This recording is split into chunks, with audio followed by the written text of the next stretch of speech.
ज्ञानतिमिरन्दस्य ज्ञानाञ्जनशलाकया चक्षुरुन्मिलितं येन तस्मै श्रीगुरवे नमः। श्रीचैतन्यमनोभीष्टं स्थापितं येन भूतले स्वयं रूपकदामि ददाति स्वपदान्तिकं। वन्देऽहं श्रीगुरुं श्रीयुतपदकमलं श्रीगुरुं वैष्णवांश्च श्रीरूपं साग्रजातं सागररघुनाथान्वितं तं सजीवं साद्वैतं सावधूतं परिजनसहितं कृष्णचैतन्यदेवं श्री राधा कृष्ण पादान ललिता श्री शाखान्वितांश्च कृष्ण पादाय कृष्ण पृष्ठाय भूतले श्रीमते भक्तिवेदांत स्वामी नामिने नमस्ते सरस्वती देवे गौरवाणी प्रचारिणे निर्विशेषं शून्यवादी पाश्चात्यदेशतारिणे हे कृष्ण करुणा सिंधु दीनबंधु जगत्पते गोपेश गोपिका कांत राधा कांत नमस्ते तप्त कांचन गौरांगी राधे वृंदावनेश्वरी प्रिय वाञ्छाकल्पतरुभ्यश्च कृपासिन्धुभ्येव च पतितानां पावनेभ्यो वैष्णवेभ्यो नमो नमः। जय श्री कृष्ण चैतन्य प्रभु नित्यानंद श्री अद्वैत गदाधर श्रीवासादि भक्तवृंद। हरे कृष्णा कृष्ण कृष्ण हरे हरे हरे राम।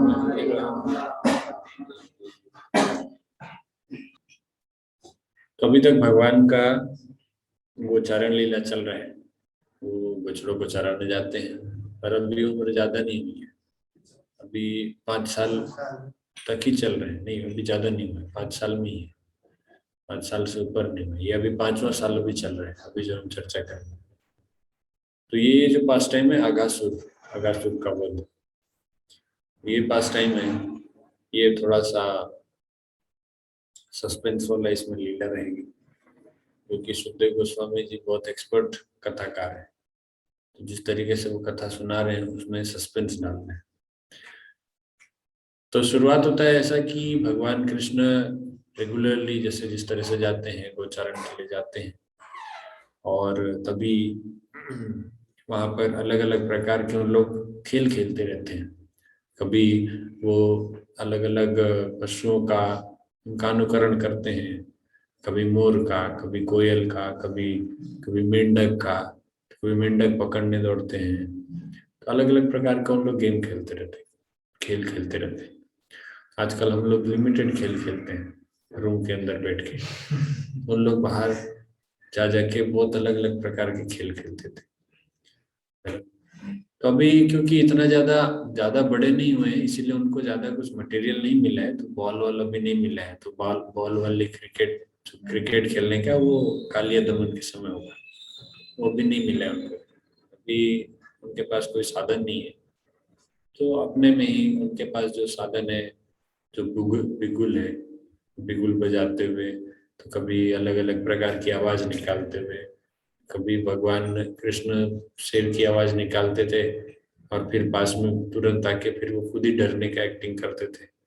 तो ऐसा अलग अलग वो लोग आवाजें निकालते थे। तो कभी सूखे कुएं में, खाली जो कुआं होता है वहां जाके उन लोग जोर से चिल्लाते थे ताकि इको आए, है ना। हम लोग तो साइंस में बाद में इको पढ़ते हैं, उन लोग पहले से समझते थे कि कुछ इको होता है, प्रतिध्वनि निकलती है। तो वहां जाकर उन लोग जब इको आता था तो उसको गाली देते थे और हंसते थे, मतलब कुछ कुछ हमको भी उल्टा बोल रहे इस तरह सोच के। अलग अलग इस तरह से वो खेलते रहते थे। तो इसमें प्रभुपाद जी बता रहे हैं, सुखदेव गोस्वामी जी कहते हैं, जिसका प्रभुपाद जी तात्पर्य में कहते हैं कि जो अध्यात्मवादी या योगी होते हैं, भगवान को अपने हृदय में धारण करने के लिए, पकड़ने के लिए बहुत प्रयास करते हैं, और एक एक आध्यात्मिक आनंद प्राप्त करने का प्रयास करते रहते हैं अपने मार्ग, अपने अलग अलग जो भी आध्यात्मिक मार्गों के अनुसार। लेकिन यहाँ पर ग्वाल बाल है, इन लोग को कोई योग साधन या फिर कोई तपस्या, कोई व्यायाम, एक्सरसाइज, है ना, आसन प्राणायाम कुछ करने की जरूरत नहीं है, कोई ध्यान कुछ करने की जरूरत नहीं। ये लोग को ऐसे ही भगवान के साथ खेलने का मौका मिलता है। कभी खेल रहे हैं, कभी भगवान के ऊपर चढ़ रहे हैं, कभी भगवान को पटक रहे हैं, कुश्ती कर रहे हैं, आपस में इस तरह से मनोरंजन कर रहे हैं। वैसे भी खेलने में बहुत अच्छा लगता है, ऐसे भी खेलने में बहुत आनंद है। और जब आप एक आनंद के स्रोत भगवान के साथ ही खेलेंगे तब कितना आनंद आएगा, है ना। ऐसे ही जब हम लोग रूम में बैठ के भी अगर खेलते रहते हैं, लूडो कैरम लोग खेलते हैं, तो उसमें बहुत आनंद आता है। लेकिन बाहर के आउटडोर गेम्स में तो और मजा आता है। बाहर जब खेलने जाते हैं तो बहुत अच्छा लगता है। तो जब ऐसा कोई मिल जाए जो हमेशा आप दूसरों को आनंद दे, जैसे भगवान कृष्ण, उनके साथ अगर खेलेंगे तो कैसा लगेगा, है ना? बहुत आनंद। तो उस आनंद का भी कोई सीमा नहीं है, उसका कोई व्याख्या नहीं है। तो जब बहुत आनंद इस तरह से भगवान अपने मित्रों के साथ, अलग अलग ग्वाल बालों के साथ कर रहे थे, तो जो आसुरी तत्व होते हैं उनको अच्छा नहीं लगता है सब देख के। वो लोग जब देखते हैं तो उन लोग को ईर्ष्या होती है। तो अघासुर भी घात लगा के बैठा था कि मेरे भाई बहन को इसने मार दिया, अब मैं इसका पूरा खानदान ही नष्ट कर दूंगा। जितने लोग इसके साथ खुश होते रहते हैं इन सबको मार दूंगा। तो अघासुर के विषय में भक्तिनाथ ठाकुर जी कहते हैं कि, भक्तिनाथ ठाकुर जी कहते हैं अघासुर के विषय में, अघोपी मर्दिता सर्पो नृशंसत्व स्वरूप का यमुना पुलिने कृष्ण बुबुझे सखीभिस्तदा। वो कहते हैं कि जो अघासुर था वो निर्दयता का प्रतीक था, निर्दयता, क्रुएल्टी। और इसको भगवान कृष्ण ने बहुत आसानी से मारने के बाद उन्होंने पिकनिक एंजॉय किया। भगवान के लिए रोज पिकनिक था। कभी आप लोग पिकनिक गए बचपन में? ज्यादा बड़े होने के बाद वाला जो पिकनिक होता है वो होता है कि जाते हैं और होटल में खाते हैं। इनका जो पिकनिक था वो घर का सामान ले जाके खाना। तो 3 तरह का पिकनिक मैं जानता हूँ। पहला पिकनिक होता है कि अपने घर से सामान लेके जाओ और खाओ। दूसरा पिकनिक होता है घर से रॉ मटेरियल लेके जाओ, वहां बनाओ और खाओ। और तीसरा होता है कि जाओ, कुछ मत लेके जाओ, घूमो फिरो, वहीं होटल में जाके खा पी के। तो भगवान अभी फर्स्ट वाला कर रहे हैं, क्योंकि छोटे हैं ना, कुकिंग तो नहीं कर सकते। अभी बचपन में ऐसे जाते थे तो खुद कुकिंग करेंगे ऐसा सोचे। तो 5th 6th क्लास में थे तब एक बार गए थे, तो चावल भी जल गया था, दाल भी खराब हो गया था। फिर भी हम लोग बहुत एंजॉय की थी। हाँ, हमने खुद से खाया, खुद से बनाए, तो उसका बहुत आनंद आता है। तो भगवान भी पिकनिक मना रहे हैं, वो भी गए हैं और सबको आनंद हो रहा है। पर इस बीच में कुछ ऐसा एडवेंचरस एक्टिविटीज भी होती। तो अघासुर ने जब देखा, जो कि निर्दयता का प्रतीक था, भगवान को बहुत आराम से सुंदर से रूप से खेलते हुए, तो उसको सहन नहीं हुआ। उसने सोचा कि मेरे भाई बहन को मार के यहाँ पे इन लोग मस्ती कर रहे हैं। तो कंस ने उसको उकसाया भी था और वो भी बहुत आतुर था कि मुझे बदला लेना है। वो बकासुर का छोटा भाई था, बड़ा भाई नहीं, छोटा भाई था। बाघासुर के विषय में ऐसी बात आती है कि स्वर्ग के देवता भी, जो अमर अमृत रोज पीते थे, उन लोग भी डरते थे कि ये कब मरेगा, कब मरेगा। क्योंकि स्वर्ग के लोग जो हैं वो अमृत तो पीते हैं, लेकिन उनको विश्वास नहीं रहता कि हम बच जाएंगे, हम अमर हो जाएंगे। जबकि जो भगवान के साथ जो ग्वाल बाल थे वो लोग कभी अमृत नहीं पीते थे, लेकिन फिर भी क्योंकि भगवान के साथ रहते थे तो उनको 100% फुल प्रोटेक्शन का हमेशा विश्वास रहता था। चाहे बकासुर है, चाहे अगासुर है, कोई भी आ जाए। तो भगवान के साथ में रहने से भगवान के जो भक्त होते हैं वो 100% वो लोग वास्तव में अमर हैं। सो कॉल्ड बाकी लोग जो अमर बनने का प्रयास करते हैं, वो अगर अमृत पी भी लें तो भी उनको भरोसा नहीं रहता कि हमने अमृत पिया है। और इसीलिए तो डर है, नहीं तो अगासुर से डरने की क्या जरूरत है। तो जब ऐसी घटनाएं घट रही थी, सब खेल कूद रहे थे, बढ़िया मजे में सब चल रहा था, तो फिर अगासुर वहां पर एक बहुत विशाल सर्प के रूप में, उसने महिमा शक्ति का, सिद्धि का आह्वान करके अपने आप को 8 मील का लंबा बना दिया, बहुत बड़ा अजगर का रूप धारण करके, और मुंह खोलकर वहां पर बैठ गया। उसकी जीभ बड़ी लंबी थी, मुंह खोल के बैठ गया। तो उसका वर्णन आता है कि इतना बड़ा था कि उसका जो ऊपर का हिस्सा था, ऊपर का जो होंठ था, वो आसमान को टच कर रहा था, उसको स्पर्श कर रहा है, आकाश को। और नीचे उसके बड़े बड़े दांत ऐसे लग रहे हैं जैसे बहुत बड़ा बड़ा पत्थर हो, चट्टानों के समान। और उसकी जीभ इतनी बड़ी, इतनी चौड़ी, जैसे राष्ट्रीय राजमार्ग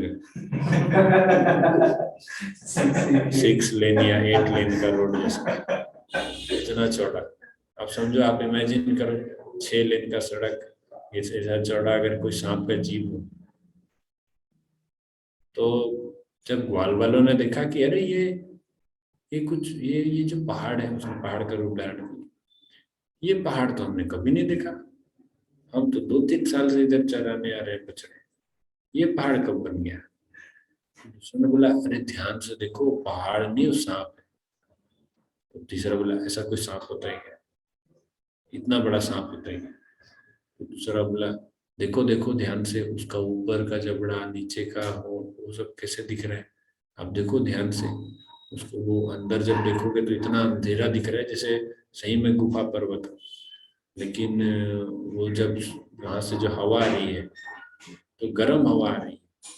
पहाड़ गुफा के अंदर से गर्म हवा थोड़ी आता है, गुफा के अंदर है तो ठंडा हवा आता है या शांत रहता है। ये तो ऐसा लग रहा है जैसे अंधी अंधड़ चल रहा है अंदर, तो गर्म हवा, और वहां से बदबू भी आ रहा है। हो सकता है ये सांप ही हो, बहुत सारे लोग को मार के खा के इसके अंदर वो सब बदबू आ रहा है। और देखो ये इतनी लंबी इसकी जीभ, ये देखो जीभ, जब लोग जीभ उसमें चल, तो वो गद्दा जैसा हो रहा था, उसमें उछल रहा था स्पंज जैसा। तो देखो ये जीभ ही होगा, तभी ना ऐसा हो रहा है इसके साथ। तो सब लोग सोचने लगे कि अ, फिर भी हमको अंदर जाके देखना चाहिए क्या है। अब सांप नहीं हुआ तो मतलब कुछ अच्छा नजारा हमको मिस नहीं करना चाहिए। इतना एडवेंचरस लोग हैं, हम कोई चीज मिस नहीं करेंगे। जैसे बस में जो गए थे अभी भैरव, तो संकीर्तन बस में, तो वहां पे भी डिवोटीज, हर कोई भी नेचुरल चीज आता होगा तो एंजॉय करेंगे, देखेंगे क्या है, कौन सा मंदिर है, वहां नदी है, झरना है, सब देखते हुए चलते हैं। यही मतलब ग्वाल बाल ऐसे ही, यही यही होता है भगवान के साथ। भगवान के साथ जो ग्वाल बाल है, वास्तव में इसका मजा ब्रह्मचारी लेते हैं ऐसे घूम घूम, क्योंकि इन लोग ऐसे ही भगवान के साथ खेल कूद रहे हैं आपस में। जो हम बचपन में खेलते कूदते थे बिना टेंशन के, वो खेल कूद जीवन भर चलता है भक्तों के जीवन। तो फिर उन्होंने सोचा कि देखें तो क्या है अंदर, पहाड़ होगा सही में तो घर वालों को भी बताएंगे कि स्पेशल चीज का हमने डिस्कवरी किया है, नया खोज। तो फिर 2-3 लोग और बोले यार सांप हुआ तो बोला, तो फिर और किसी ने बोला कि जब हम लोग सब लोग एक साथ जाएंगे तो थोड़ी हमको खा पाएंगे एक साथ। कई कई हजारों की संख्या में थे बाल बाल, कई हजार। बोले एक साथ जाएंगे तो थोड़ी खा पाएगा, उसका भी कैपेसिटी होगा, नहीं खा पाएगा। पहले जाके तो देखते हैं, इतना दूर में है वो, उसकी जीभ कितनी लंबी तक फैली हुई थी, आप सोचो कि वो कितना दूर में दिख रहा है, होगा आधा 1 किलोमीटर दूर। तब उन लोग ठीक है जाके देखते हैं। फिर किसी ने बोला कि अगर खा लिया तो, बोले खा लिया तो देख लेंगे, कृष्ण है ना, बकासुर को तो मार दिया था और भी लोग को मार दिया था, तो ये सांप कौन सा बड़ा हो जाएगा। तो देखो कितना छोटा था, हमने तो कहानी सुनी थी, हम कथा सुने थे कि मैं जब बचपन में थे ना, मतलब जस्ट पैदा हुए थे, तो एक बड़ी राक्षसी आई थी उसको दूध पिलाने के लिए, मतलब जहर पिला कुछ तो कर रही थी, और वो मर गई। बहुत बड़ी राक्षसी थी, इससे बड़ी थी, ये तो 8 मील का होगा, वो तो 11-12 मील की थी, बहुत बड़ी थी। उस समय तो छोटा था, अभी तो बड़ा हो गया, अभी तो थोड़ा ताकत भी आ गया। हमारे यहाँ का जो ब्रज का ना जो दूध है, माखन है, बहुत पावरफुल, बहुत पावरफुल। तो सब लोग को उत्साह आ गया है, ये बात है, हम भी पावरफुल है, कृष्ण को जरूरत ही नहीं पड़ेगा, हम ही लोग मार देंगे। हम सब मिलके मार देंगे एक साथ, क्या क्या दिक्कत है, अगर होगा तो चलो जाके देखते। तो सब जाने लगे। भगवान कृष्ण सोच रहे थे कि है क्या चीज, सांप ही है क्या। तो जब वो सब लोग अंदर जा रहे थे, भगवान कृष्ण सोच विचार में थे, तभी उन्होंने ध्यान से देखने के बाद उनको समझ में आया कि ये तो सांप ही। अब उन्होंने सोचा कि कैसे रोकूं मैं अब इनको, कैसे बचाऊं मेरे मित्रों को। इसी उधेड़बुन में सोच ही रहते कि वो सारे ग्वाल बाल तब तक अंदर चले। लेकिन सांप तो भगवान की प्रतीक्षा कर रहा था, जब तक कृष्ण नहीं आएंगे तब तक मैं मुंह बंद करूंगा नहीं, तब तक अंदर इनको नजारा देखने दो। अब ये लोग अंदर गए, देख रहे हैं, वाह क्या मस्त जगह है। लेकिन डर भी लग रहा है किसी किसी को, अरे मस्त नहीं है ये तो, उसका सांप के मुंह में हम घुस गए हैं, क्या मस्त है। वो देखो, वो कुछ लटका हुआ है। तो दो तीन लोग, जिन लोग सही में सांप समझ रहे हैं, बोल रहे हैं अरे किसी का मांस लटका होगा, किसी को खा के उधर उसका उसका दांत में, तो बदबू भी आ रही है वहां पे। तो उस लोग बोल रहे हैं कैसे भाई, ऐसे जगह पे कोई थोड़ी आता है देखने के लिए। मैं चलो चलो देखते हैं अंदर, और कुछ होगा तो हो सकता है इधर से निकलने का रास्ता हो, कुछ शॉर्टकट हो घर जाने का, जिसको आज तक कभी कोई देखा ना हो। जाके तो देखते हैं। तो सब लोग एडवेंचर, नया नया करना है, कुछ नया करना है, ये तो आज भी लोगों का है ना। आजकल नेगेटिव वे में रहता है कि भाई 20 साल हो गया अभी तक सिगरेट नहीं पिया, कुछ नया करके दे। आजकल के लोग नेगेटिव वे में नया करते हैं, थोड़ा पी के देख, थोड़ा खा के देख, ये करके देख, वो करके देख। लेकिन उन लोगों के लिए पॉजिटिव एडवेंचर, हाँ कुछ ढूंढ रहे हैं। तो फिर भगवान कृष्ण जब देखे कि अब इनको नहीं रोक सकते, तो अंदर चले गए। तो भगवान कृष्ण भी सोच रहे हैं कि क्या अजीब माया है, अपने बारे में ही सोच रहे हैं। मैं भी इसमें पढ़ के मैं सोच रहा हूँ कि दुखी हो गया हूँ, तो सोच रहा हूँ कि इनको कैसे बचाऊं। भगवान फिर बोले रुक अभी आ रहा हूँ। अगासुर को बोले अब मैं भी आ रहा हूँ। अब संयोग की बात ये थी कि इस दिन बलराम जी नहीं थे।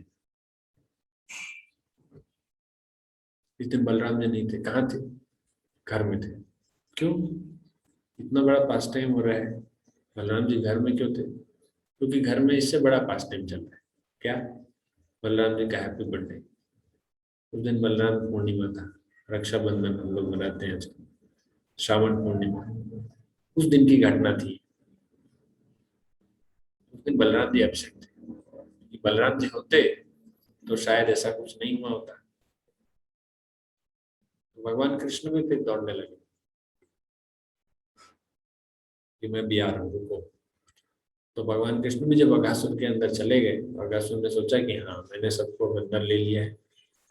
अब चूंकि ये कृष्ण है, इसने मेरे परिवार को मारा है, तो अब मैं वृंदावन के सभी बच्चों को एक साथ खत्म करने के बाद वृंदावन के जितने जो लोग हैं वो तो अपने अपने जाएंगे। तो ये इस हद तक का प्लानिंग है अगासुर का। बाकी लोग तो सिर्फ कृष्ण को मारना चाह रहे थे, और ये पूरा वृंदावन वासियों को खत्म करना चाह रहे हैं। इसलिए निर्दयता का प्रतीक है, इतना निर्दयी। तुम्हारे भाई बहन को जिसने मारा तुम उसके साथ लड़ो, तुम पूरा खानदान ही खत्म करने पे चलो। तो अगासुर ने जैसे ही देखा कि भगवान कृष्ण उनके अंदर चले गए, तो उसने तुरंत अपना मुंह बंद कर लिया। मुंह बंद करने के बाद अजगर कैसे करता है, अजगर किसी को खाने के बाद अपना शरीर को मोड़ने लगता है, लपेट बार बार लपेटने लगता है, जिससे वो अंदर जो भी उसने खाया है वो उसकी हड्डियों को तोड़ता जाए। और तोड़ते तोड़ते तोड़ते उसको फिर, वैसे भी अजगर के शरीर उसके अंदर में पेट में भयंकर एसिड होता है, वो गला देता है। तो वो अपने शरीर को मोड़ने लगा। जब भगवान ने देखा कि ये तो अभी इसका तो फुल मूड चल रहा है, तो तुरंत भगवान देखते दौड़ते हुए गए। देखे तो उन्होंने जो अंदर जो बाल बाल थे वो ऑलमोस्ट सब लोग अभी मरने वाले थे, मृत प्राय, मूर्छित हो ही गए थे। तो भगवान कृष्ण ने सोचा कि अभी इसको सबक सिखाना पड़ेगा। भगवान को भी बहुत गुस्सा आया। और वो अपना शरीर बढ़ाने लगे। शरीर का आकृति बढ़ाए बढ़ाए बढ़ाए, इतना जब बढ़ाने लगे कि अगासुर फिर सांस लेने में उसको तकलीफ होने लगा। उसका जो सांस लेने का जो द्वार होगा वो भगवान ने रोक दिया, चेक कर दिया, और साइज बढ़ाते गए बढ़ाते गए बढ़ाते गए, पूरा चौक हो गया। अब ना निकाल सकता है ना अंदर ले सकता है भगवान। कम से कम बकासुर के केस में ऐसा था कि उसने निकाल दिया। यहाँ तो भगवान ने इतना साइज बढ़ा दिया कि अभी पूरा फुल चौक टाइट, अब कुछ नहीं बचा। तो फिर जो उसके प्राण वायु थे वो भी नहीं निकल रहे। प्राण वायु फिर किधर से, जब भगवान बहुत ज्यादा टाइट पूरा कर दिए तो बीच में से ही एक जगह से फूट गया, अब प्राण वायु वहां से निकल गया। भगवान ने उसी जगह को फाड़ते हुए फिर वहां से भगवान निकले, सारे ग्वाल बाल निकले। भगवान ने अपना साइज वापस नॉर्मल किया। भगवान ने सब लोगों को देखा, भगवान की दृष्टि से फिर सब लोग सचेत हो गए। जो योगी योग साधना में परिपक्व हो जाते हैं उसके बाद सहस्त्रार चक्र से उनका प्राणवायु निकलता है। सहस्त्रार चक्र मतलब यहाँ से जब प्राणवायु निकलता है तो वो कहाँ जाते हैं, उनकी गति क्या होती है, ऊपर को आध्यात्मिक जगत प्राप्त करते हैं। लेकिन चूंकि ये लोग भगवान की सेवा भक्ति नहीं करते हैं इसलिए इनको ब्रह्म स्तर की मुक्ति मिलती है। मतलब आप कह सकते हैं कि ब्रह्म ज्योति में तैरते रहते हैं, तो उनको उस तरह की मुक्ति प्राप्त होती है। कह सकते हैं आप साहू जी मुक्ति टाइप से, है ना। तो उस प्रकार की मुक्ति ये जनरली वो, क्योंकि भगवान का भक्ति भजन नहीं किया तो वैकुंठ लोक में नहीं मिलेगा जगह। अगासुर का भी ऐसे ही केस हुआ, तो अगासुर को भी साहू जी मुक्ति प्राप्त हुआ। अगासुर का शरीर, अगासुर की आत्मा भगवान के शरीर में प्रविष्ट हो गई। अब यहाँ पर सुखदेव गोस्वामी जी बता रहे हैं कि अगासुर के शरीर में चूंकि भगवान ने प्रवेश किया तो उसका शरीर मंदिर बन गया। जैसे भगवान मंदिर में विग्रह होते हैं भगवान के, उसी प्रकार से यहाँ पर अगासुर के शरीर में भगवान प्रवेश करके उसके शरीर को प्यूरिफाई कर दिया। तो अगासुर को जब भगवान के द्वारा साहू जी मुक्ति प्राप्त हुई और वहां पे जब देवता लोग, जो कि पहले तो डर गए थे, जब भगवान कृष्ण भी उनके अंदर गए अगासुर के अंदर, सब लोग हाय हाय चिल्लाने लगे कि भाई अब कैसे मरेगा। बकासुर के समय में भी डर गए थे, अभी भी डर गए। तभी देवतागण सब लोग आके पुष्प वर्षा कर रहे हैं, ढोल नगाड़े बज रहे हैं, हरि बोल कर रहे हैं। अभी भगवान ने हरा दिया, अगासुर को मार दिया। तो एक एक करके उनके जो डर के कारण थे उनको भगवान मारते जा रहे थे, बहुत खुश थे। तो जब इधर धूमधाम आवाज चल रही है, तो ये सब आवाजें पूरी सृष्टि में गुंजायमान है, सभी जगह पूरा आवाज ये फैल रहा है, पार्टी चल रही थी। तो नीचे वाले भी पार्टी करने वाले थे, भगवान की तो पिकनिक पार्टी तो उनके चालू ही होता।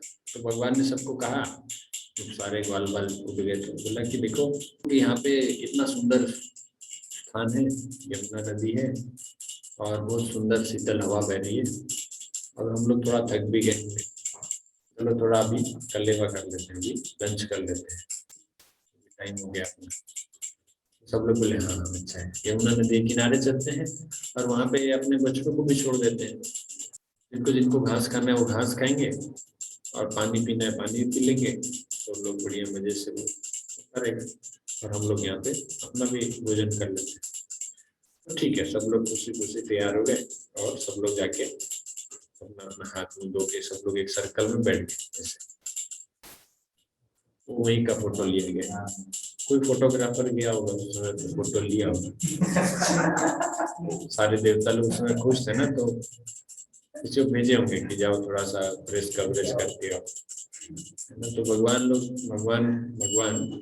सारे ग्वाल बालों के साथ में एक सर्कल के साथ बैठे थे और भगवान बीच में बैठे थे, और सब लोग अपना अपना टिफिन निकाल के, कृष्णा मेरे घर से कचौड़ी बनी, भगवान को कचौड़ी, कृष्णा मेरे घर से कचौड़ी, कृष्णा मेरे घर से रसगुल्ला गुलाब जामुन। तो सभी लोग बैठ के बढ़िया भोजन कर रहे हैं, कोई अपने घर से कचौड़ी लाए, कोई मालपुआ लाए, कोई रसमलाई लाए, कोई पराठा लाए। तो दूसरी तरफ जब इधर ढोल नगाड़े तो चल ही रहे देवताओं के, वो जब बज ही रहे हैं, धूमधाम चल रहे हैं, तो ब्रह्मा जी ने भी आवाज सुना। ब्रह्मा जी को भी आवाज सुनाई दिया कि बहुत ढोल नगाड़े बज रहे, क्या हो गया, और कोई मरा क्या। बीच बीच में देवता लोग आके रिपोर्ट देते थे कि भगवान ने अभी इनको मार दिया, भगवान ने भी इसको मार दिया। तो जब ब्रह्मा जी ने सोचा कि अघासुर भी मर गया, जब उन्होंने सुना, उनको सुनने में आया, तो ब्रह्मा जी भी आश्चर्य से देखने के लिए आए कि कैसे मरा, किस तरीके से मरा है ना। कई बार ऐसा होता है, जैसे हिरण्यकश्यप जब मरा तो ब्रह्मा जी को विशेष आश्चर्य हुआ था कि कैसे मरा भाई, इतना तो वरदान दिया था। तो ब्रह्मा जी भी नीचे देखने के लिए आए कि क्या हो रहा है, कैसे अगासुर मरा है ना। तो जब ब्रह्मा जी देखे कि एक तरफ अगासुर का बॉडी पड़ा हुआ है, वहां पे मर गया है, तो कोई आसपास नजर नहीं है, तो उन्होंने देखा कि कौन मारा। तो फिर उन्होंने बताया कि ये बच्चे लोग बैठे ना, तो बीच में बैठा है वो भगवान कृष्ण, उन्होंने मारा। तो ब्रह्मा जी भी आके ऊपर से देखने लगे कि इतना अच्छा माहौल है, बहुत बढ़िया है, भगवान आनंदित है, खेल रहे हैं, भगवान खा रहे थे। तो कभी ये उनको खिलाता था, कभी ये उनको, तो अलग अलग लोग उनको भगवान को खिला रहे थे। तो देख के ब्रह्मा जी को अच्छा लग रहा था। तब इन्होंने एक घटना देखी जिसको देख के उनको बहुत आश्चर्य हुआ।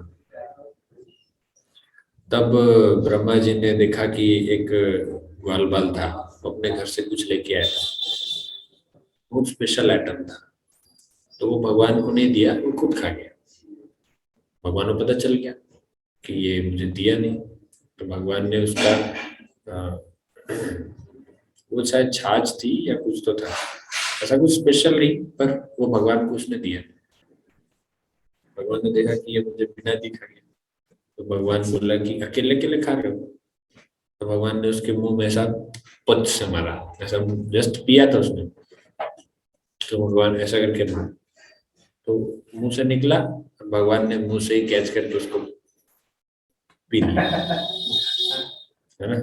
तो ब्रह्मा जी जब देखे तो बेगिल्डर हो गए, बोले कि अरे परम ब्रह्म परम धाम पवित्रम परम ब्रह्म, परम ब्रह्म जो पवित्र है, नमो ब्रह्मण्य देवाय, वो ब्राह्मणी था जो ब्राह्मणों के हाथ का खाते हैं, ऐसे झूठा खा रहे हैं, ये भगवान नहीं हो सकता। इमीडिएट वहां पे उनको बेविल्डरमेंट हो गया, भ्रमित हो गए। तो ब्रह्मा जी भ्रमित, अब सोच रहे हैं, उनके उनके साथ और दो तीन लोग थे, उन्होंने भगवान भगवान के विषय में उन्होंने बताया कि अपना ऑब्जर्वेशन, ये भगवान नहीं हो सकते, सामान्य कोई लड़का होगा, मतलब दैवी शक्ति होगी, पर भगवान नहीं होते, ऐसा थोड़ी करते हैं।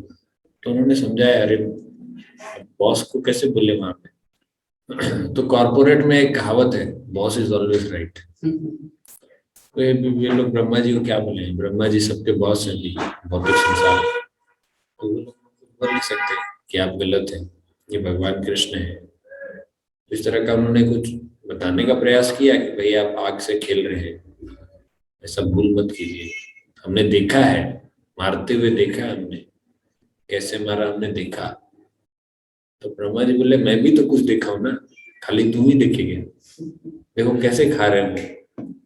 फिर भगवान जूठे हाथ से कभी इसके इसके हाथ का कुछ खा रहे हैं, कभी उसका जूठा अपने में ले रहे हैं, भगवान इस तरह से खा रहे हैं, क्योंकि अब और कन्विक्शन दिलाना है और कन्विंस करना है ब्रह्मा जी कि हाँ भ्रम आपका बढ़ाना है। तो वो एक बार क्या होता है ना, एक बार जब हमारे अंदर शक का बीज बन जाता है, तो उसके बाद सारी एक्टिविटी हमको ऐसे ही लगता है। जैसे मान लीजिए मैं किसी के बारे में सोचने लगूं कि ये मुझे कुछ नहीं बता रहे, मुझसे छिपा रहे हैं, तो मुझे हर बात ऐसी लगेगी कि ये छिपा रहे, छिपा रहे, है ना। मान लीजिए मैं कहीं गया और वहां पे मुझे कुछ शक हुआ कि ये लोग कुछ तो प्रपंच कर रहे हैं, तो लोग हर बात पे जब भी मुस्कुराएंगे उस पर भी मुझे लगेगा कुछ तो बात है, मेरे बारे में कुछ बोला ऐसा। तो शक, अब वो भ्रम, यहाँ तो भगवान ने भ्रम पैदा कर दिया है और वो भ्रम भगवान बढ़ा रहे हैं। तो ब्रह्मा जी भ्रमित हो गए। तो ब्रह्मा जी सोचे अब क्या करें। तो ये जो बछड़े थे, संयोगवश जो बछड़े पास में चल रहे थे, वो धीरे धीरे चढ़ते चढ़ते अच्छी घास दिखती गई आगे आगे, ऐसे करते करते वो जंगल की तरफ चले गए। ब्रह्मा जी ने मौका देख के उन बछड़ों को गायब कर दिया, चोरी कर लिया।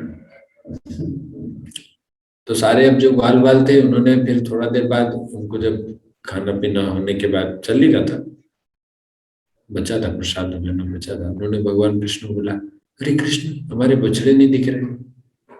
भगवान बोले जंगल की तरफ चले गए होंगे, आ जाएंगे।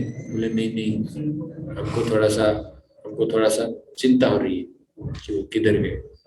तो भगवान बोले ठीक है तुम लोग खाओ, मेरा तो पेट भर गया। पहले भगवान ही कहे ना, मेरा पेट भर गया, मैं आता हूँ, मैं देख के आता हूँ, मैं इनको लेके आता हूँ।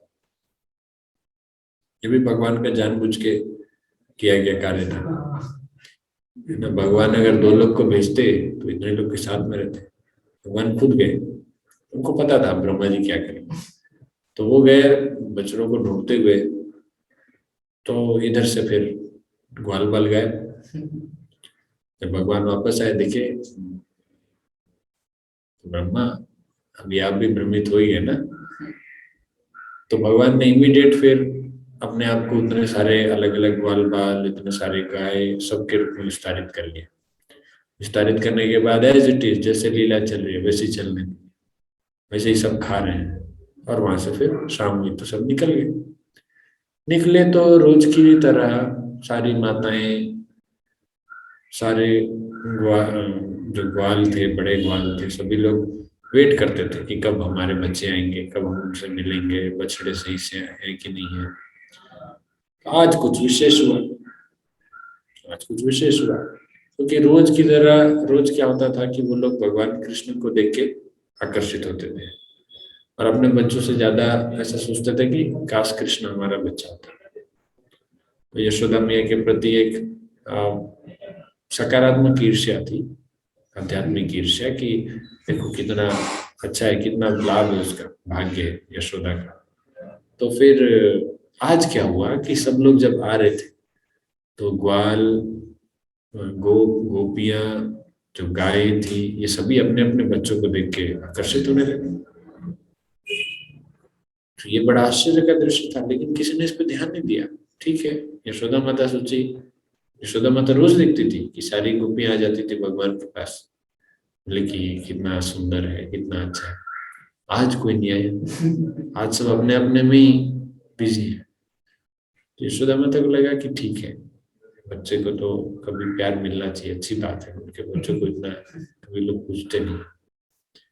अब ऐसा रोज का चलने लगा। तो परीक्षित महाराज ने, सुखदेव गोस्वामी ने इस घटना को नहीं बताया था।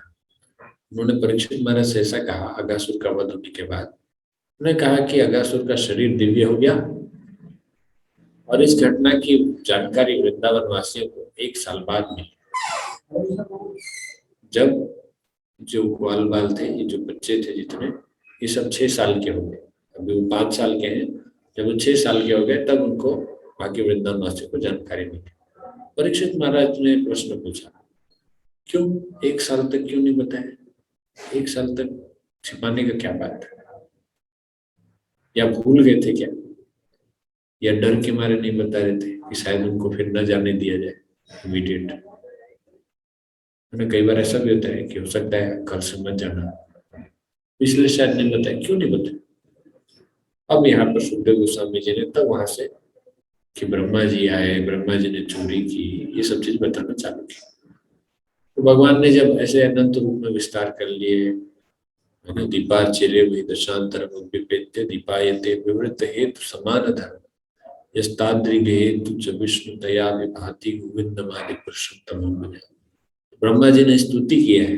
अब देखो ब्रह्मा जी को ये सीख तो मिली इसके बाद, इस घटना के बाद। तो उन्होंने ये कहा था कि जिस प्रकार से एक दिया से दूसरा दिया जलता है, परंतु जो दिया सबसे पहले जलता है वो मूल होता है, उसके बाद बाकी सारे दिए जलाते हैं, उसी प्रकार से एक मूल विष्णु से बाकी समस्त विष्णु आते हैं।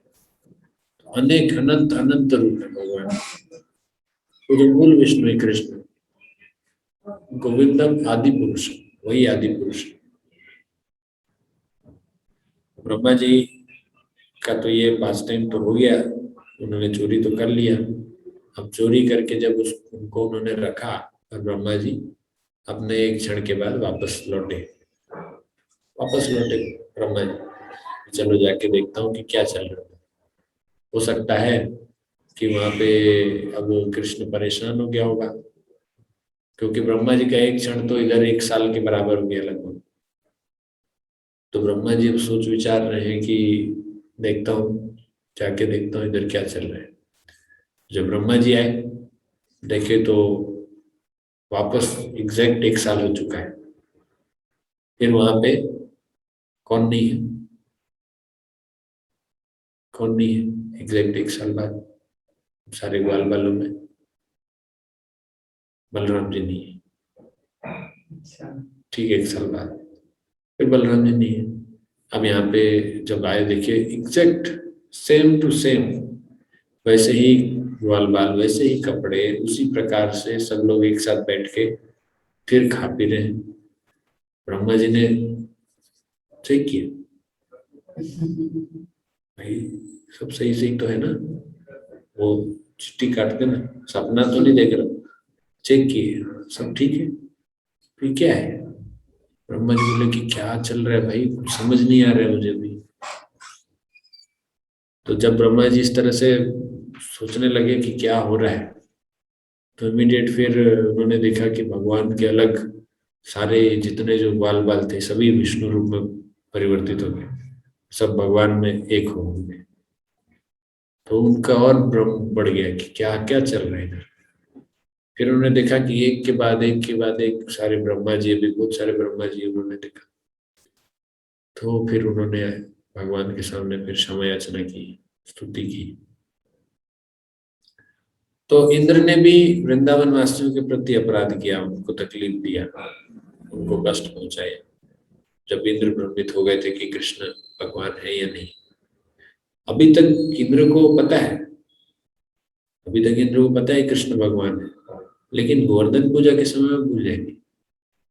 ये भगवान का ही गेम होता है कि आज याद है, कल भूल जाना। सर्वस्व चाहम हृदय सन्निविष्ट मत्त स्मृतिर्ज्ञान में। ज्ञान और स्मृति और विस्मृति ये तो भगवान के हाथ में। तो इसलिए हमको ज्यादा इस पे घमंड नहीं करना चाहिए कि मुझे ये याद है, या फिर अपने ज्ञान पर किसी प्रकार का हमको घमंड नहीं करना चाहिए। तो ब्रह्मा जी जब बिल्डर हो गए, ब्रह्मा जी ने क्षमा याचना की। तो ये जो मैं कंपेयर कर रहा था कि इंद्र जी और ब्रह्मा जी दोनों ने अपराध किया था, लेकिन ब्रह्मा जी का अपराध ज्यादा बड़ा माना जाता है, क्योंकि ब्रह्मा जी ने वृंदावन वासियों को अलग किया था भगवान कृष्ण से, जबकि इंद्र ने क्या किया था, एक साथ किया था। इंद्र के अपराध के कारण सारे वृंदावनवासी एक साथ अंडर वन रूफ गोवर्धन पर्वत के नीचे एक साथ आ गए थे, जबकि ब्रह्मा जी ने क्या किया था, अलग कर दिया था। तो ये अपराध बड़ा माना जाता है। तो इसलिए फिर ब्रह्मा जी आए, उन्हें क्षमा याचना की, बहुत प्रकार से स्तुति की भगवान की, और तब ब्रह्मा जी वहां से गए। तो ये पूरी घटना यहाँ पर आती है कि किस प्रकार से इस भौतिक संसार का सबसे प्रबुद्ध व्यक्ति, जिसके 4 सिर हैं, 4 दिमाग वाला अगर कहें तो, वो भी भगवान की लीलाओं को देख के चकरा सकता है। तो हमारे तो एक ही दिमाग है, वो भी छोटा दिमाग, फ्यूज। तो उससे कैसे हम भगवान को समझ सकते हैं? अगर हम चाहें भी कि भगवान को हम समझने का प्रयास करें, भगवान की लीलाओं को, भगवान ने ऐसा क्यों किया, भगवान ने गोपियों के बिना वस्त्र के ऐसा आने के लिए क्यों कहा, भगवान ने रासलीला क्यों किया? तुम्हारा नौकर है भगवान, हमको क्या हक बनता है भगवान से पूछने का? जब भगवान आग पी सकते हैं, नेचुरली आप समझो ना, जो व्यक्ति आग पी लेगा, जो व्यक्ति गोवर्धन उठा लेता है, उसके लिए आप समझ लो कि कोई भी नॉर्मल चीज नहीं है। वो कोई भी चीज कर रहा है, वो अननेचुरल चीज ही। चोरी करने के बाद कोई इतना प्रसिद्धि पाता है, आप करो माखन चोरी जाके, करके दिखाओ,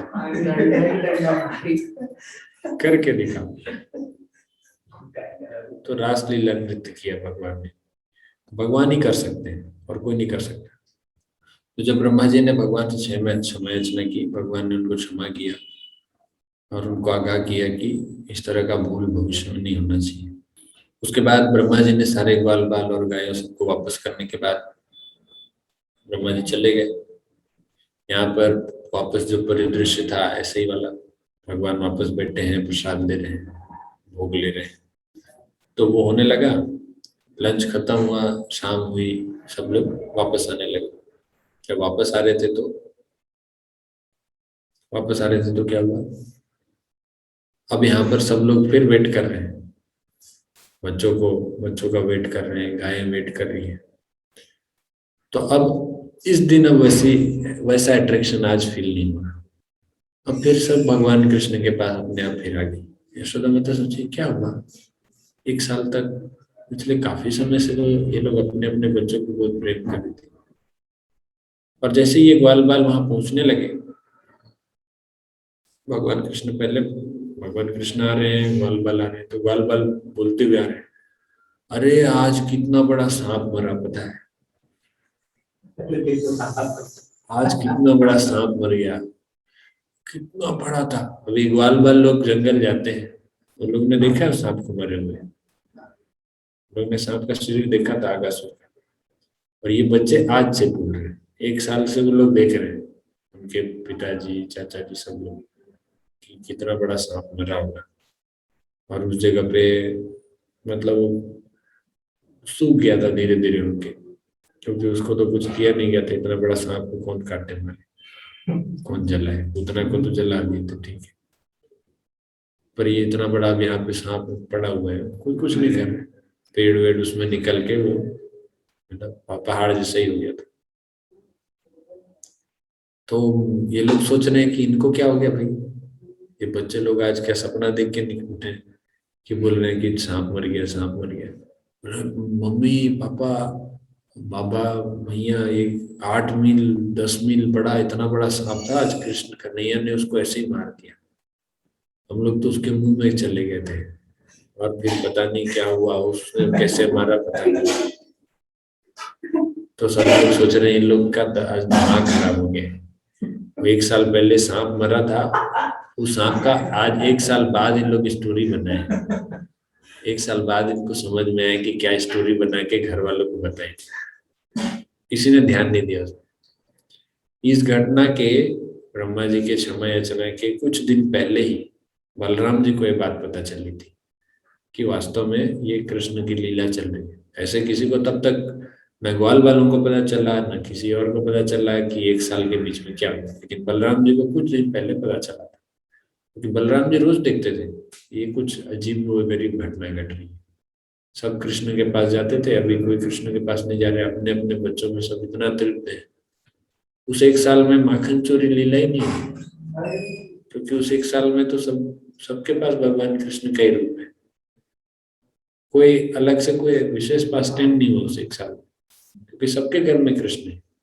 उस एक साल में भगवान कृष्ण ने सबको मातृ प्रेम दिया, सबको वात्सल्य प्रेम का आनंद रूप में दिया।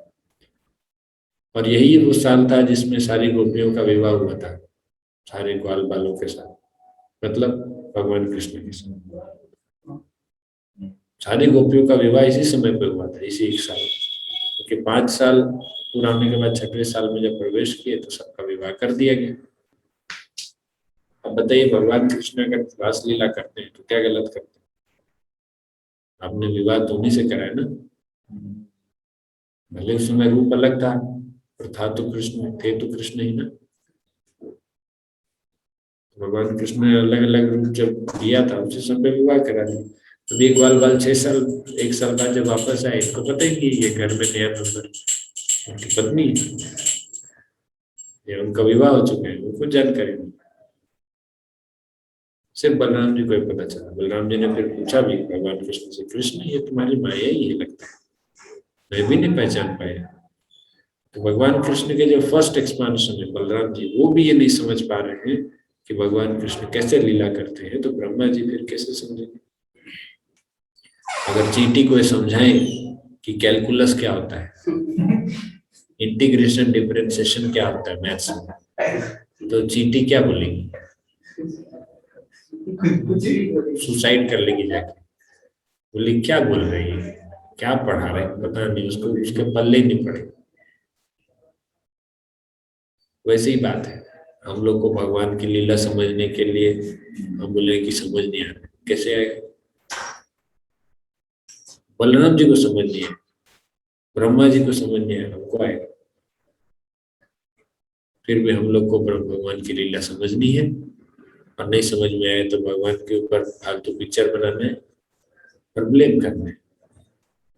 धेनुकासुर का वध, तो धेनुकासुर नाम का ये जो असुर था, ये पहला ये पहला हाँ ये पहला असुर था जो कि बलराम जी के द्वारा मारा जाएगा। अभी तक सारे असुरों को कौन मार रहा था? भगवान कृष्ण। ये धेनुकासुर को बलराम जी मारते हैं। इसके पीछे कारण है, इसके पीछे कारण है। क्या कारण है जानते हैं? धेनुकासुर प्रहलाद महाराज के वंश में उत्पन्न हुआ था। अब चूंकि हिरण्यकशिपु को मारने के बाद नरसिंहदेव जी ने प्रहलाद महाराज को वरदान दिया था कि मैं तुम्हारे वंश में से किसी को नहीं मारूंगा, लेकिन कोई दुष्ट पैदा होगा तो मरवाना तो ही, किसी और के द्वारा मरवाना भगवान को करनी है क्या? देखिए कोई भी चीज होता है ये बस बोलने की बात है, डायरेक्टली इनडायरेक्टली सब भगवान का। बलराम जी ने मारा तो क्या बलराम जी भगवान के एक्सपेंशन है ना? तो क्या बलि महाराज के उनके आगे वंश में धेनुकासुर का जन्म हुआ था। तो धेनुकासुर था बहुत खतरनाक असुर था। एक गधे के रूप में रहता था तालवन में। तालवन में जो ताल फल होते थे उन फलों को एकत्रित करता था और उनके सड़ने के बाद उसका जो रस होता था, या फिर उसका जो ताल का जो रस होता था, ताल फ्रूट का, उस रस को वो भेजता था कंस के पास, सोम रस, उसका सोम रस का पान करते थे। तो इंद्र चंद्र अग्नि ये लोग भी डरते थे। अब मुझे समझ नहीं आता कि ये जितने भी असुर थे कंस के पास, ये सबसे तो देवता लोग डरते थे, कितने पावरफुल लोग थे। तो धेनुकासुर एक गधे के रूप में तालवन में फिर रह रहा था और वहां रखवाली करता था।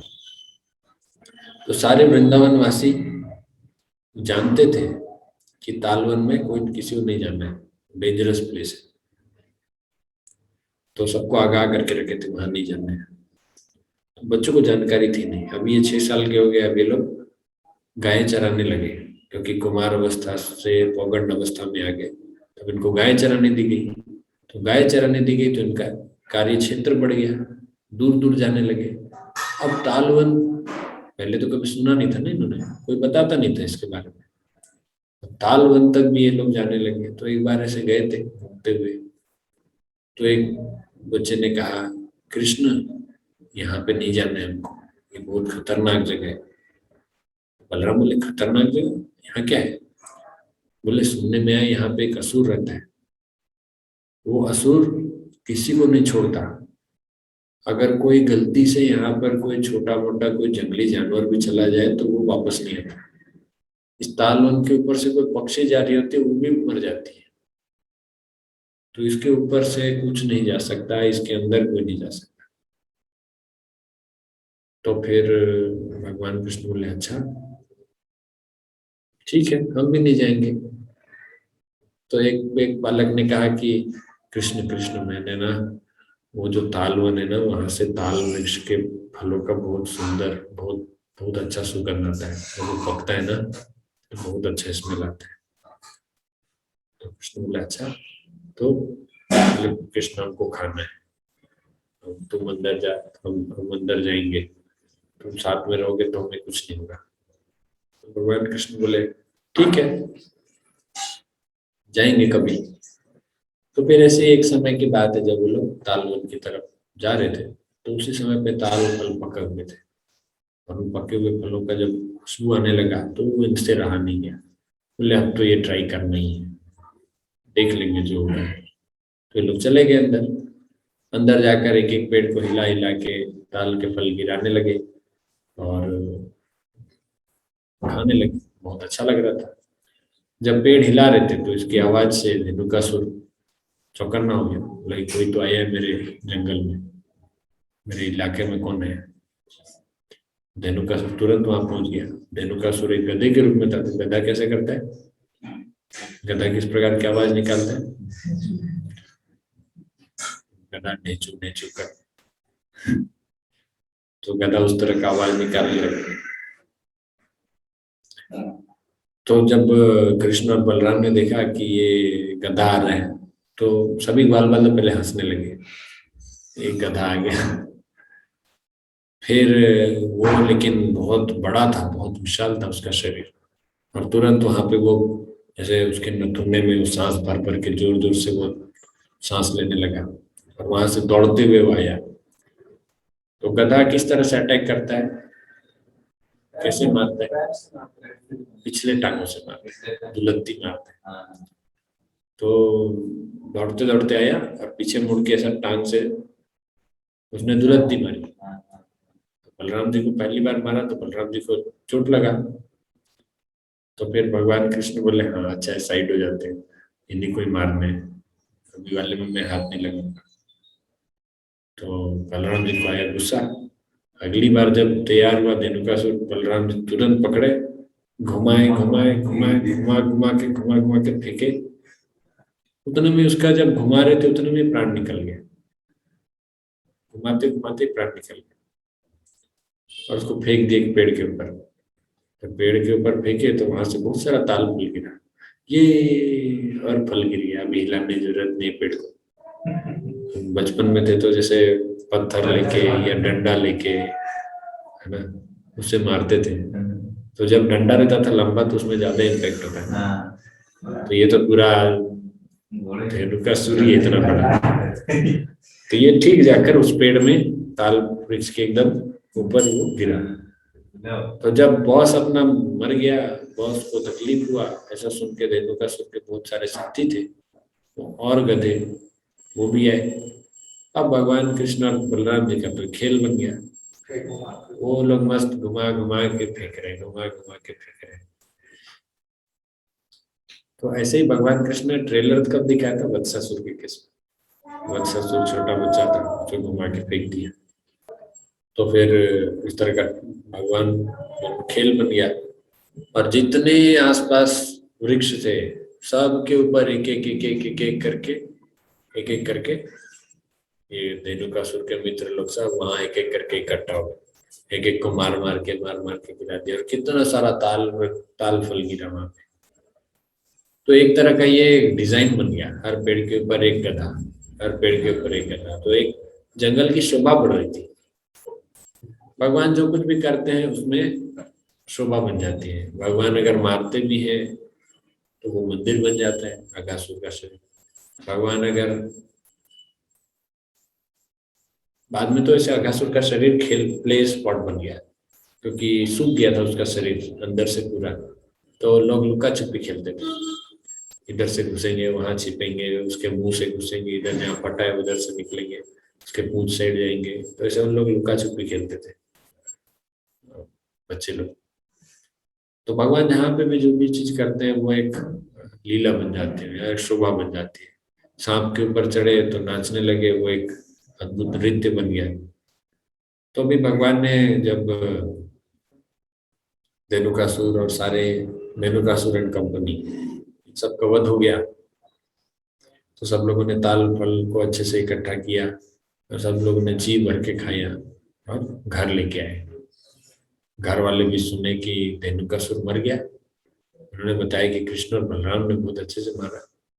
उन्होंने सोचा कि ये बच्चे मजाक कर, वो किसी देवता ने आके मार दिया होगा, और ये लोग अपना लोग देवताओं ने मार दिया होगा, और ये लोग अपना अपना गुणगान कर रहे हैं।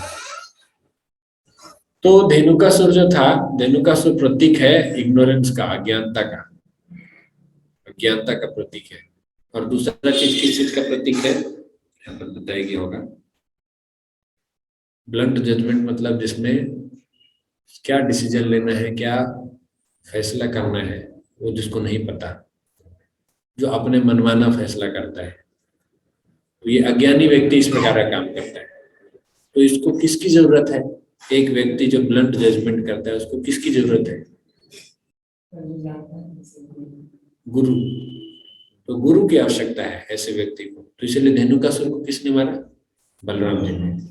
क्योंकि बलराम जी गुरु, आदि गुरु, spiritual master personified Balram ji. Balram ji ही गुरु का सारा, जितने जो और गुरु आते हैं वो बलराम जी के प्रतिनिधि। इसीलिए बलराम जी ने धेनुकासुर को मारा। ये वो अज्ञानी लोग हैं। धेनुकासुर कैसा क्या था? फल चाहे सड़ जाए लेकिन भगवान की सेवा में नहीं लगे। ताल वन के फल सड़ के खत्म हो जाए, लेकिन हम देंगे तो किसको देंगे? कंस को। भगवान को हम कुछ नहीं देंगे। ऐसे ही लोग होते हैं, बहुत संपत्ति रखते हैं, बहुत ऐश्वर्य होता है, वो सड़ जाएगा, वो मर जाएंगे, उसके आगे का परिवार वंशज भी नहीं ले पाएगा, स्विस बैंक में सड़ता रहेगा पैसा, लेकिन भगवान की सेवा में नहीं देंगे। ये सब धेनुकासुर के परिवार वाले हैं, है ना। बहुत बड़े बड़े लोग होते हैं, बड़ा बड़ा घर है, बिल्डिंग है, उनके बच्चों को भी नहीं पता है कि वो कहाँ कहाँ पे पैसा छिपा के रखे। कोई कभी वो पीछे के आंगन के कोई जगह पे उसने एक बक्सा छिपा के रखा होगा, कभी अपना गटर के नीचे में कोई एक बड़ा सा थैली में पैसा कैश रखा होगा। कहाँ कहाँ क्या क्या पैसा है, वो जैसे नोटबंदी जब हुई थी उसमें भी पता चला लोगों को कि कहाँ कहाँ से पैसे निकल। कई जगह तो 2000, कई जगह तो 1000 और 500 के नोट जले हुए मिले, लोगों ने जला दिया। तो ये लोग ऐसे हैं कि भगवान की सेवा में 1 रुपए नहीं देंगे, लेकिन इनके पास सड़ जाए वो पैसा, चूहा खा जाएगा, लेकिन उनको भगवान ही सेवा में नहीं देगा। ये सब देने का स्वभाव है। और इनको सही रास्ता दिखाने के लिए किसकी आवश्यकता है? गुरु की। इसीलिए बलराम जी आए, धेनुकासुर का वध किया। तो 2 रीजन हमने देखा कि धेनुकासुर का वध बलराम जी ने क्यों किया। पहला रीजन था क्योंकि ब्लंट जजमेंट या फिर अननेसेसरी मनमाना उठपटांग जो डिसीजन लेते हैं, इन लोगों को गुरु की आवश्यकता होती है। ये लोग अपने मन से कभी भगवान की सेवा करेंगे नहीं, उनको सेवा में लगाने के लिए गुरु की आवश्यकता है, इसलिए धेनुकासुर का अब बलराम जी ने किया। और दूसरा दूसरा कारण क्योंकि वो बलि महाराज के, प्रहलाद महाराज के वंशज थे, इसलिए भगवान ने उनका वध नहीं किया। भगवान प्रतिज्ञाबद्ध थे कि मैं नहीं मारूंगा। हरे कृष्ण।